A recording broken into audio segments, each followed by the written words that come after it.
RVing and RVers were, I think, oftentimes portrayed as quirky, maybe a bit outdated, older, certainly. And I look where Go RVing and where the category is today, there's just been such a monumental perception shift for the category. It's a credit to the industry as a whole and having the vision to come together and say we need that shift in how we're perceived. And that's been the biggest impact that I've seen.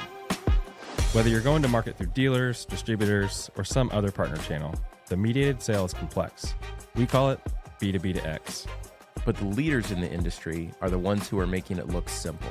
I'm John Goff. And I'm Kyler Mason. And this is Why You Win, presented by Element 3.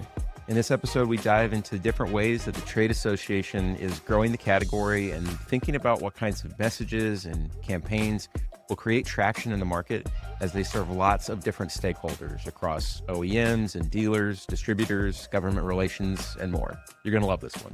Jeremy, thanks so much for coming on the podcast today. We are so glad you're here. Yeah, thanks so much for having me. Really excited to talk to you guys. So RVIA is an industry association, a little bit different than some of the OEMs and dealer groups that we sometimes have on the show. And your role, you've been at RVIA for just over 10 years now, is that right? Just about 10 years. I think I've been there 8 years now. Yeah. Yeah, you're headed for it. So, Vice President of Marketing, tell us about marketing for the association. What are you working on? So, in my role at the RV Industry Association, I oversee our marketing communication strategy across all of our brands. So that includes the RV Industry Association, obviously, the RV Technical Institute, which is focused on finding the next generation of certified RV technicians, and then Go RVing, which is our national effort to inspire people to experience and then ultimately consider and purchase RVs. On a day-to-day, it could span everything from brand strategy to paid media, creative, public relations, earned media, as well as experiential marketing, just really everything under the comms umbrella. So each organization is very different, all has different objectives and missions, but ultimately they're all trying to achieve the same thing, which is to really help grow the industry. Is the organization set up to serve those different divisions, or like tell us a little bit about the structure? And so there's RV Industry Association, and then there's the two subsidiaries, the RV Technical Institute and Go RVing. Both of those are a shared relationship with the RV Dealers Association. They're both staffed by RV Industry Association staff, but our boards are a mix of both dealers, manufacturers, as well as suppliers in some cases. So, our RVTI, the RV Technical Institute, the majority of their staff is based in Elkhart. RV Industry Associations and Go RVing staff is based out of our Northern Virginia offices just outside of Washington, D.C. And then we have a full team in-house that supports all of our comms objectives for those programs, as well as the other programs of the RV Industry Association, like our government affairs work, our standards, and things of that nature. When you say a full team, how big is the team? I think we're at 8.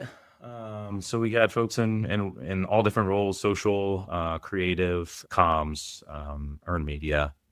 But they're experiential events as well. We have staffers. So yeah, I think it's eight staff altogether. That's a good size. It's bigger than some OE marketing teams and smaller than some OE marketing teams, sort of right in that sweet spot. I still look at us kind of as a small, nimble team, but it's it's a good size that we're able to support all the different things that our members ask of us, as well as the dealers. Every day is different. You can imagine working on the 3 different associations or 3 different, groups. So every day is a little bit different, but we got an amazing, talented team that helps drive the industry forward. Those 3 groups, I imagine, have evolved pretty organically. We'll spend some time later talking about Go RVing specifically, because it's a sort of a keystone that we've talked about on the show several times. But what about the Technical Institute? When did that come about? So just over 5 years ago, the industry looked at, this was probably right before COVID, is when it really, got started. And the industry was looking at, we've got all these newer RVers that are coming in. We don't want to lose them out on the back end when it comes to service. We've always had a service training program that's been a shared effort with the RV Dealers Association, but we looked at how can we scale that? How can we drive credibility throughout the industry? And so there was a ton of planning that went into re-envisioning the curriculum, which continues to be worked on to this day. That's really the core of what RVTI delivers. It's just a standard curriculum across the industry. But then getting the buy-in of the manufacturers, suppliers, dealers to help implement that across the category. And so, yeah, it's been amazing to see it grow. It kind of still feels like it's in, a startup phase a little bit, but it's got so much brand equity already across the industry just in, 5 or so years. If it feels like the startup phase now, what will it feel like when it's reached more of a maturity stage? Yeah, I mean, I think, consumers really understanding and looking for the RV Technical Institute, certified technician. And that's something that has just gotten started on our side, whether it's through, partnerships with folks who help, RVers find certified technicians, or through, our own, map to find an RVTI certified technician. I think that's really that next growth phase is, consumers becoming aware of what a certified technician looks like in the industry and seeking out an RVTI tech. It may be just obvious to you, but I think it'd be helpful for you to say, like, why is it actually important that consumers understand that? Yeah, I mean, I think, it's mostly important just so they're getting back out on the road and enjoying the things that they love to do as quickly as possible. And so, leaning back onto that standard developed curriculum really helps the industry as a whole. Make sure that we're delivering quality service. As our RVers start to look for that, they can, hopefully get their rig fixed quickly and get back out to what they want to do, which is go camping. The way that the RVIA supports the industry as a whole puts you in a unique position, just like trade associations generally do. Talk a little bit about how you are balancing the requests and the requirements of your different stakeholders. So the OEM and the dealer and the distributor, all of these different groups have shared goals, obviously grow their own businesses and grow the industry, and also their own unique priorities. How do you navigate that? Yeah, I mean, as an association, and before being with the RV Industry Association, I was in the association world, and oftentimes that's a challenge. What we ask is, our members, especially our board and our committees, when they come together, they're taking off their company hat and they're putting on their industry hat. It's not always that easy. It doesn't always happen that way. But in general, it's how do we have a shared vision of what is best for the industry and how the association can support those things. So we have a board of directors for all of those entities. And then we have, with the RV Industry Association, we have committees that span everything from PR to an audit committee, finance committee, supplier committee, things like that. Our staff is really driven by the work that happens at the committee level and then goes up to the board, and that directs the staff in how to support the industry. So it's really the members coming together and saying, this might be what I want for my company, but it's great for the industry as a whole, and let's get to a consensus and then move forward. Yeah, looking for those win-win situations across the organization. Where is the attention currently? Like, where are people focusing their energy? I mean, policy is always a big one, with any administration, but, certainly where we are today, where we've been for the past few years, when it comes to tariffs, or things like that. Policy changes can, greatly affect every business within the category. And so the attention our government affairs team and work has been doing has, raised. We just got off of our RVs Move America Week event.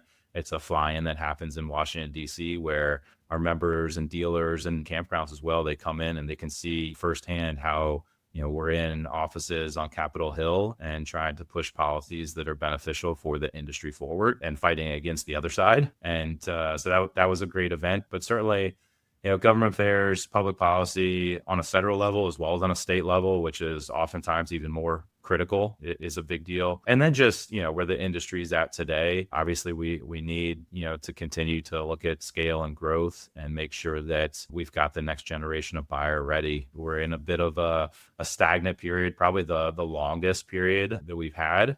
Where typically, our shipments and retail kind of does that slow climb up. We experienced a great boom during COVID, and where we are today obviously isn't where we were just a couple of years ago. So Go RVing obviously is getting a lot of attention and trying to make sure that we've got a great outlook on the future. There's been some some down cycles, like you'd mentioned, and we're looking for the route up, does that change any of the near term priorities for a Go RVing? Like how are you guys talking about current conditions and what the priorities are right now? Yeah, I mean, I think in some ways there's definitely a spotlight or a microscope on it, and there's questions about ROI, which are only, natural when there's down cycles. But, I think that there's always going to be periods of up cycles and down cycles. One of the things that we're always focused on is future forward, not somebody who's going to wake up and buy an RV today.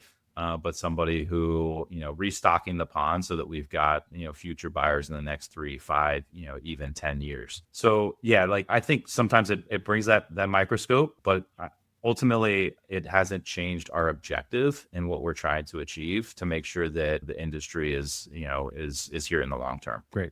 Talk to us about that objective itself. I'm assuming that's the shared vision you guys are working off of. I think the industry came together, in that mid 90s timeframe and said it's really a challenge for one brand. We got some amazing brands that have been around for a long time, but it's still a challenge for any one brand or dealer really to grow the market alone. And so those brands were competing for market share, overall awareness and consideration were probably a bit stagnant during that 90s timeframe if you look back. And so the industry realized, hey, let's come together and we want more people buying RVs. And if we want that, we got to get more people dreaming about RVs. So Go RVing was spun out, and our job isn't to sell any specific RV brand. We don't have any RVs to sell ourselves as an association. Our job is to grow the entire category. And so those companies came together and to invest because they saw, a bigger vision and something that, again, kind of taking off their company hat, putting on their industry hat, something that would benefit everybody. So what are the standout moments or the campaigns that you look back and, you've been there for a good chunk of that time, obviously not since the beginning, but are there moments that you look and say like those were pivotal or iconic moments for Go RVing? And I've only been involved in Go RVing for just the past couple of years, but when I came to the RV Industry Association, it's clearly with a marketing background, a consumer marketing background, I was really focused on, how could I be involved here? Because it's just such a cool program from the inside,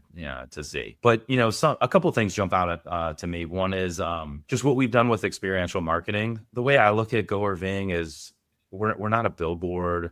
We're not a print ad. You really need to experience the category in order to really grow to love it. And we've been doing experiential marketing for quite some time now. I'd say probably about 15 years Go RVing has been involved in it. But it was interesting early on. One of the big lessons learned was we'd show up at events where you weren't expecting to have an RV experience. So you'd wake up and you're going to a music concert, or you're going to a community event, an air show, a football tailgate, whatever that event is. Because again, we're trying to reach those new audiences that haven't experienced RVing. And they'd show up, they'd walk through the display, and constantly we'd hear like, I didn't know there was a bathroom in here. I didn't know these had bunk beds. They've got amazing modern kitchens. And you just, after hearing that over and over, start to then look back at the ads that Go RVing at the time was putting out, and the inside was never featured. I mean, it was always these amazing, like glamour, epic shots of an RV in these awesome locations, but the inside wasn't featured. And so, our advertising was spending, years showing those beautiful destinations. And so we just assumed that consumers knew,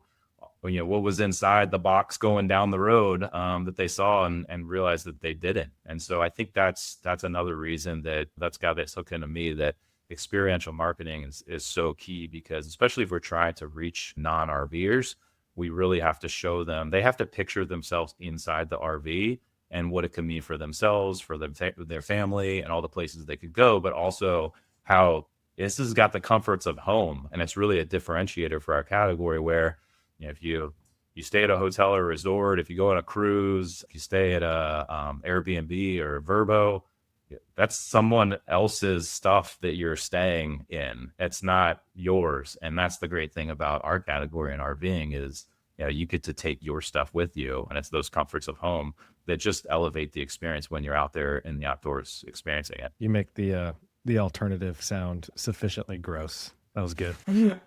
And we've been working on that too. It's like, is there something more there without getting too gross? We do have a campaign called "Don't Go There," which is kind of all about the frustrations of other forms of travel.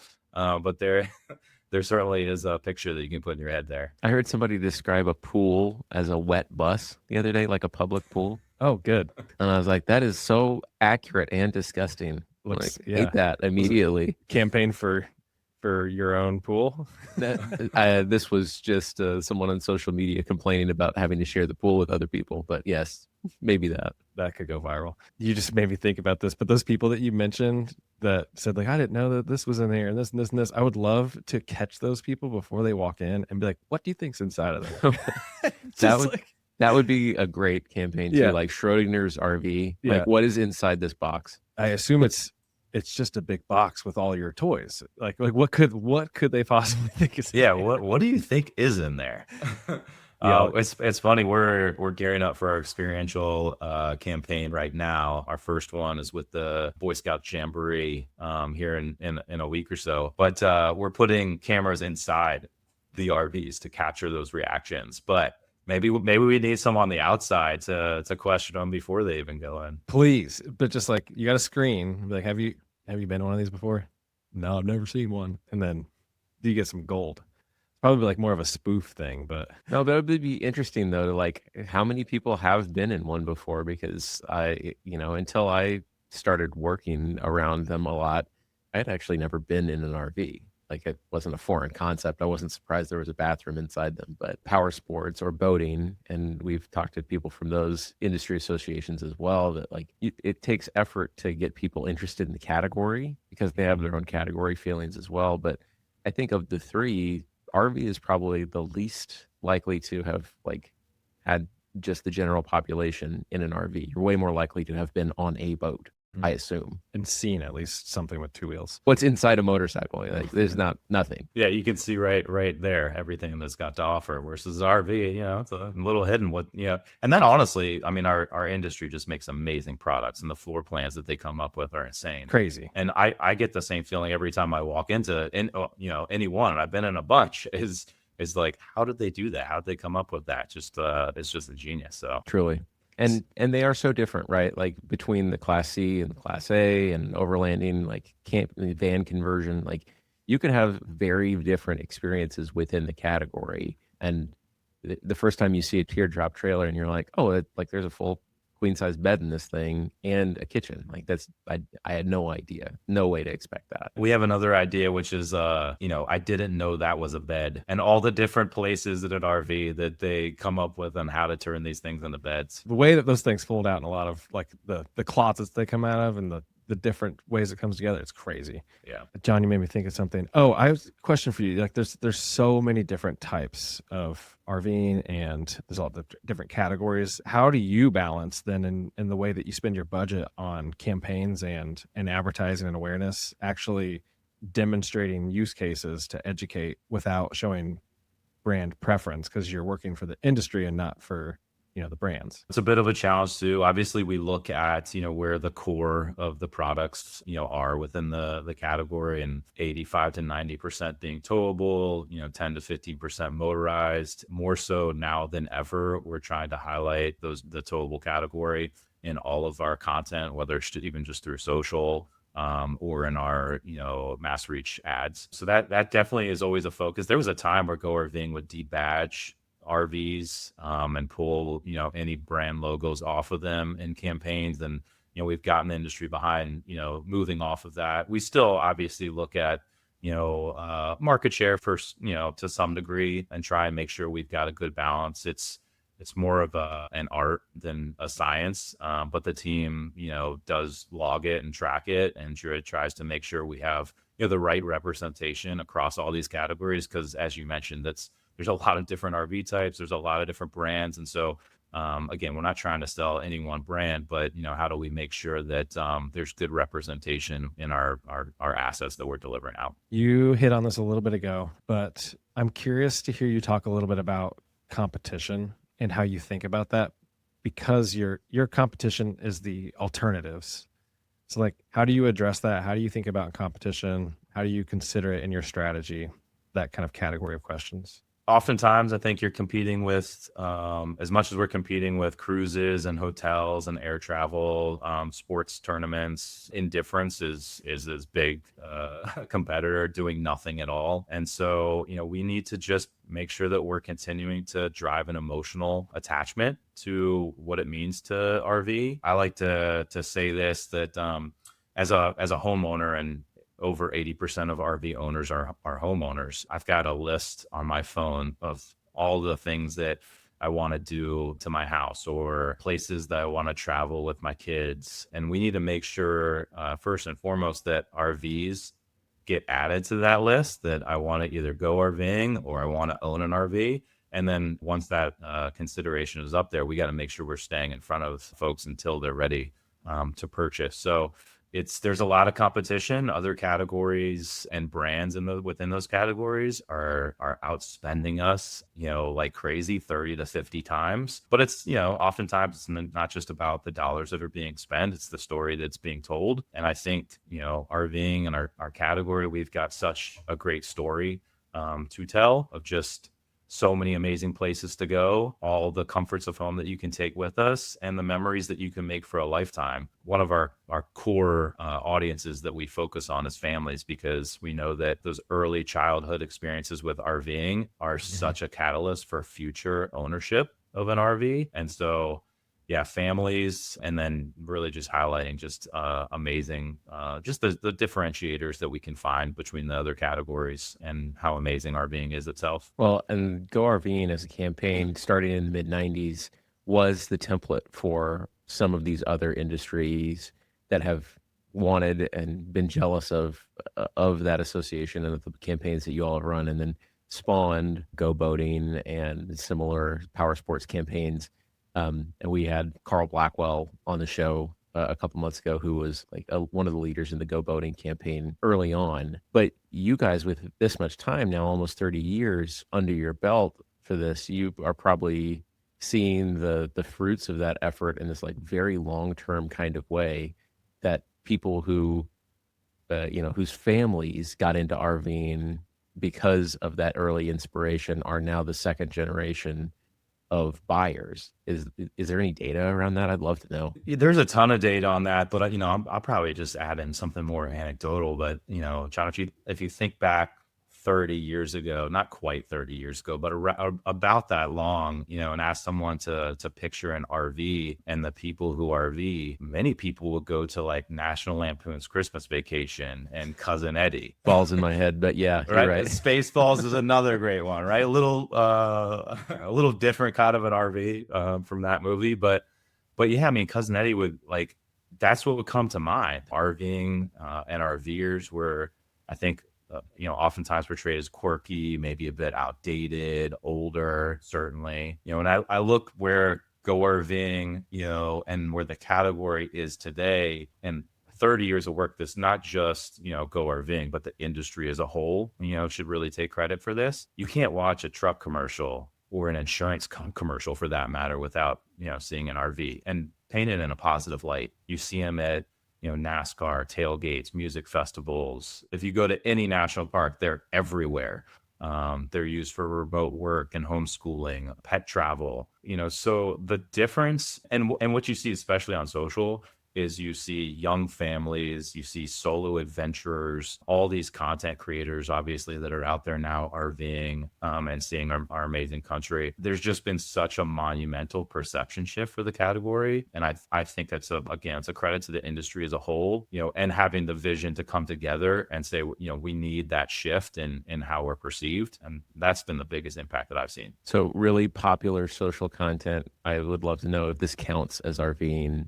Like a DIY conversion. Is the tent big enough for those people? It's not something we necessarily promote from Go RVing, but anything that is, even tangential to the category, I think is a positive overall for us. Lots of people will come into the category doing that, outfitting a van, a schoolie, whatever it is. And they may do that when they're 18 to 25. And those are great experiences that then they're going to reflect on when they're 35 and they've got, two young kids, and they're going like, well, I might not do it like that. Maybe they will, but I'm going to look at the industry and all the amazing products we have to offer. But the experiences they had shape their perceptions of what they want to do and how they want to spend time with their family. Yeah, I would rather not continue to like be in the one that I made that has the hole cut in the roof that leaks all the time. I'm gonna let that be somebody else's problem. That's something I need a certified technician. That is totally something I would do. Yeah, if I could say, here's the bingo board of what you would do, that's the one. Oh, so what's going to grow the category next? I mean, we look at the power of cultural moments. We have to make sure that we're right at the forefront of, American culture. Awareness alone, I don't think is enough. We have to continue to find ways to make the category relevant in moments where people, care about whatever it is that they care about. We've done movie partnerships. A great example of that was the Toy Story 4 partnership. And on the surface, I think that can just look like just a general movie partnership. But the way we look at those things is how can we find opportunities to make sure that RVing is at the center of these massive cultural moments that happen throughout the year. And there's millions of the families, obviously, that we're excited about that movie. People continue to reflect back on that movie, especially as the fifth installment. That's something that a film like that celebrates road trips, adventure, family experiences. Those values obviously align really well with us, and so something like that is really important. We're always looking for opportunities, not necessarily just movie partnerships and things like that, but where's the culture today? Where's the culture going? And how do we make sure that RVing is central in that conversation? This year, obviously, was really important with the 250th anniversary of the birth of our country. And so, it's a great opportunity for us to celebrate, to have RVers go out and celebrate posting content. We worked with a ton of creators that are non-RVers to put them on in RVs and on RV trips, and then talk about how the best way to see the country is in an RV. And so, yeah, I think that's really a key thing we're constantly looking at is how do we just say, culturally relevant. So we had a guest on the show from a heavy equipment ag manufacturer the other day, and they are building equipment to go on the moon to mine helium. So you could put that in your hopper, RV on the moon. Absolutely. I mean, why not, right? Why not there? Don't just see the world. Don't just see the world. Oh my gosh, it's got a tagline and everything. That one's free. Yep. First tagline's free.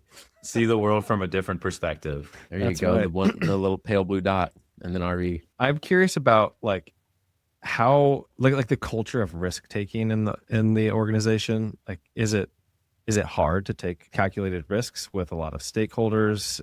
Just what's that like? Yeah, I mean, I think it becomes or it can be a challenge. We're actually going through that right now. Is how risky do we want to be with our forward-looking strategy, especially looking at some of these other categories that are, they're saying that we can deliver you amazing outdoor experiences. You look at hotels and resorts that are putting properties right up or next to national parks, and they're saying that you don't need to own something. I think we're going to need to continue to take risks. Obviously, as you mentioned, calculated risk is a big part of that. And that can be a bit of a challenge when you got so many voices, to come together. That's where we do the work from our boards.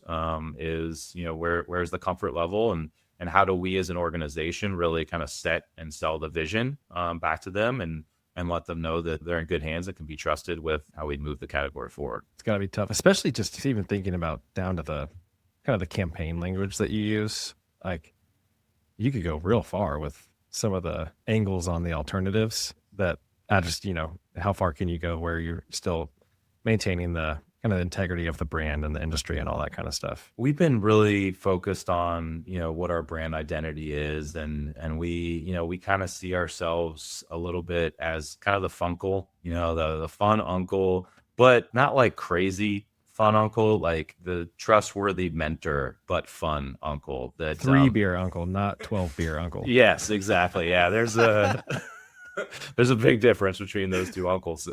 But we want to be a trusted resource. People don't want to feel like they're just being sold to, really with any advertisement or, with anything that you're buying. And I think that that's another great place for Go RVing and where we operate is again, we don't have a product to sell. So, we're a resource. We're trying to educate the consumer so that, when they're ready to buy, that they feel prepared. And so we can still do that in a very fun way. And obviously social is a big part of our playbook there. Is there anything that we haven't asked you that's like kind of helped you to say like what's next for you? What's next on your priority list that we're missing? Maybe the creator economy, I could touch on that just a little bit. That'd be great. I think experiential marketing and what we've done there has kind of taught us that, people often, and I'm this way myself, that you don't often want just like super polished marketing. It doesn't come across as authentic and trustworthy. I want reality when I'm seeing campaigns out there. And so creators especially let consumers see,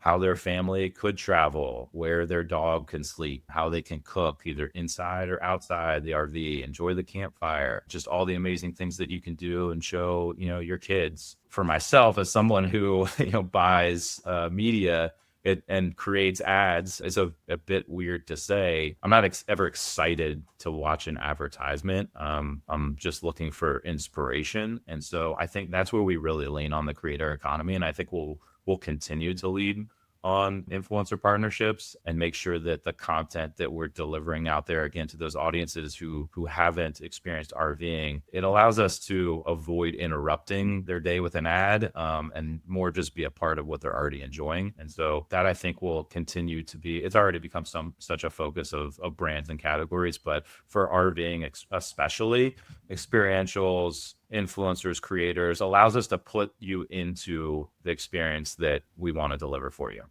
Some of that's probably got to be hard though too, because if I'm thinking about this, like on the creator side of things, the job is to grow the category. You can't just, go have these partnerships where their audience is already a bunch of people that are RVing.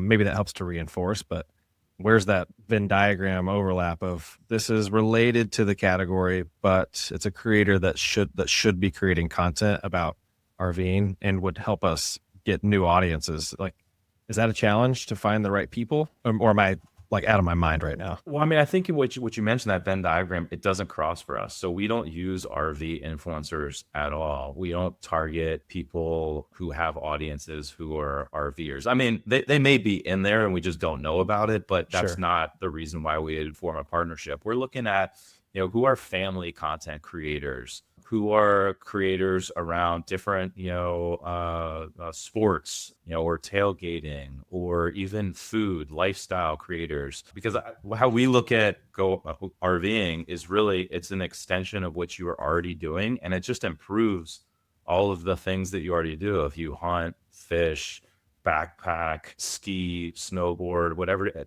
being in an RV is the best way to do all of those things. And so that's really, it's almost like an overwhelming number of creators that we could work with because of that. And so that's more the challenge, is finding the right ones that, deliver the message in the right way and have the audiences that we feel are more right for the future buyers. I think that's great. Is there a segment in your mind that is useful to kind of consider in terms of, are we looking to reactivate people who like could be in the consideration set or thought maybe I would be an RVer, or versus people who would say, I never imagined myself as an RVer and now I love it? Like, is there a difference or any value in that distinction for you? I think it's more the latter is we're focused on, is, really generating awareness for the category from people who was like, maybe wouldn't have considered RVing itself. Once there's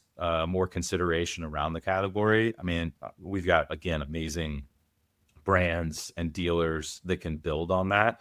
There's 16.9 million people in our last demographic study who said that they, in the next 5 years, they want to buy an RV. I mean, that's an amazing pond to fish in. And I look at Go RVing's job is continuing to grow that to 20 million to 25 million. And if we're scaling that number, then we're being effective, and the industry can then, capitalize on buyers who are now somewhat engaged and interested. Yeah. Let the industry hit what is traditionally the top of the funnel, and you all are playing one row above that. Our campaign that we're running right now is called Just Beyond Your Door, and one of the inspirations came from hotels, where you open your hotel door and what do you see? Just another door across the hall, and that goes for cruises as well. And you open the door to your RV, and every time it could be an amazing, different location. And so it's just a great visual for that. And we, on the other side, you open the RV door back the other way, and it's all these places. It's the table where you're playing games with your kids at night, or the couch where you're watching a movie at night with them. So yeah, I mean, that, I think our distinction there is like so visual. And so it's a great campaign that we're going to continue to build off of. That's really cool. I mean, as a marketing firm, you guys sit on a gold mine of opportunity. Like, how do you even decide the concept you're going to go with? That's the biggest challenge, I think, is like, we have to stay disciplined. There's so many ideas that our team internally, floats around, and, how do we make sure that we stay disciplined and stay, on brand, on the campaign, because, doing that helps with the scale of the message. But yeah, it's an overwhelming number of ideas. I think that's what's so great about, the category. Well, when you want to weave the moon in, you know who to call. There you go. Oh, Jeremy, this has been good. Is there anything that we should hit on that we've forgotten? I don't think so. Yeah, just really appreciate it. It's been fun. Yeah, this is great. Appreciate you coming on, man. Why You Win is presented by Element 3, a marketing firm focused on modernizing go-to-market strategies for manufacturers that sell through complex distribution channels. We help leaders solve problems across demand generation, sales channel support, and brand development. If you'd like more from myself or John, connect with us on LinkedIn. And for more from Element 3, visit element3.com. That's elementthree.com.